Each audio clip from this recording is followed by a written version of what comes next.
নমস্কার, আমার নাম সম্প্রীতি। আজ আমি একটি কবিতা বলবো। কবিতার নাম মিথ্যে কথা, লিখেছেন শঙ্খ ঘোষ। লোকে আমায় ভালোই বলে, দিব্যি চলনসই, দোষের মধ্যে একটু নাকি মিথ্যে কথা। ঘাটশিলাতে যাবার পথে ট্রেন ছুটেছি যখন, মায়ের কাছে বাবার কাছে করছি বকম বকম। হঠাৎ দেখি মাঠের মধ্যে চলন্ত সব গাছে এক এক রকম ভঙ্গি ফোটে, এক এক রকম নাচে। ও মা দেখো, নৃত্যনাট্য। যেই বলেছি আমি, মা বকে দেখ, বড্ড বেড়েছে তোমার ফাজলামি। চিড়িয়াখানার নাম জানো তো? আমার সেজ মিশর। আদর করে দেখিয়েছিলেন পশুরাজের কেশর।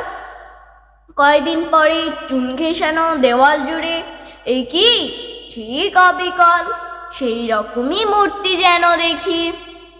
ক্লাসের মধ্যে যে বলেছি সুরঞ্জনার কাছে, জানিস আমার ঘরের মধ্যে সিংহ বাঁধা আছে।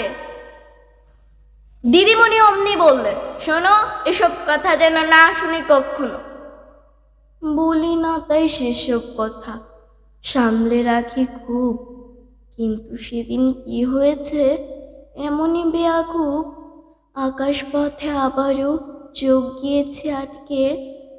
শরৎ মেঘে দেখতে পেলাম রবীন্দ্রনাথকে। নমস্কার।